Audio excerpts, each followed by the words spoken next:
I have got a serious case of the Monday. Y'all ready for the big show? I hate Mondays. I don't work Mondays. Say what? Talk about a case of the Monday. Listen, I say we don't air this show. What are you talking about? As they say in Hollywood, the show must go on. It's Monday Madness. This is the show for you. Let's go. Hi, everybody, and welcome to NSS. This is the Reynolds Report. It's time to get serious about sharks. And sorry, Fin fans, that doesn't mean watching Sharknado 3, which will be arriving soon enough, July 22nd on Sci-Fi to be precise. And it doesn't mean rewatching Jaws, which in its 40th anniversary summer seems to be showing everywhere except maybe the Home Shopping Network. No, this is Shark Week for two networks that insist they look at sharks the way scientists see them. Not as monolithic, evil eating machines that prowl beachfront property looking for human hors d'oeuvres, but as apex predators who have evolved over millions of years as a critical part of the oceanic ecosystem. That's the mission statement for both the Discovery Channel, whose 28th annual Shark Week kicked off yesterday with Shark Trek, tracking the migration of sharks from Massachusetts to Florida, and for National Geographic Wild, whose Shark Fest Week also launched yesterday with Shark Alley, which tracks the world's largest shark migration off the shores of Africa. It seems this year we'll have more real shark science and less Sharklodon. In a related story in Southern California, a dolphin leapt into a moving boat and severely injured a woman. With all these shark attacks in the news, even dolphins are afraid of being in the water.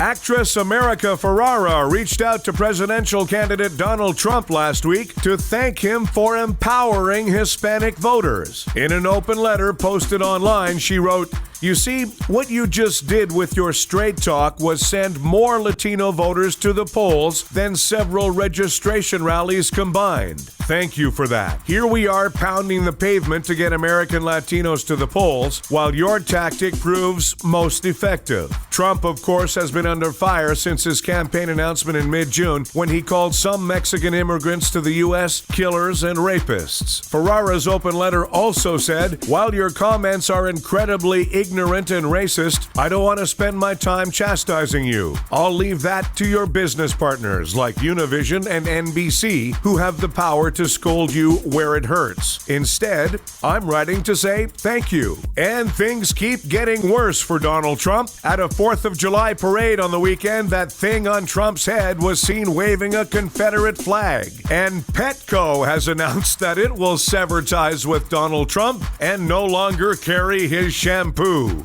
The Sesame Street actress who plays Maria has announced her retirement. This message was brought to you by the number 65.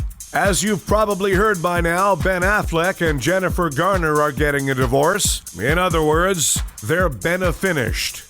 A former Iowa State University scientist was sentenced to over 4.5 years in prison for faking his research. Wow, that's a pretty stiff penalty for copying someone else's homework. Aston Martin has a new $2.3 million sports car. Not surprisingly, it comes with a powerful microscope so owners of the car can see their junk. The state of Oregon last week became the 4th state in America to legalize recreational marijuana. At long last, the people of Oregon can do exactly what they've been doing all along anyway. The law reads that you can now have up to 8 ounces of pot in your home. If we're being honest, most guys in Portland have that much pot in their beards. So many people have jumped the White House fence recently that the Secret Service is putting metal spikes on it. Yes, this is the latest in security technology from the year 1325. And the Justice Department believes that American airlines are secretly conspiring with each other to make us pay more. I knew the airlines couldn't be that incompetent just by chance. Thanks, everybody. We have a new episode of The Reynolds Report for you every weekday. Be sure to check out The Being Frank Show, starring Frank D'Angelo. Live Tuesdays and Thursdays at 3 p.m. Eastern, right here on NSS.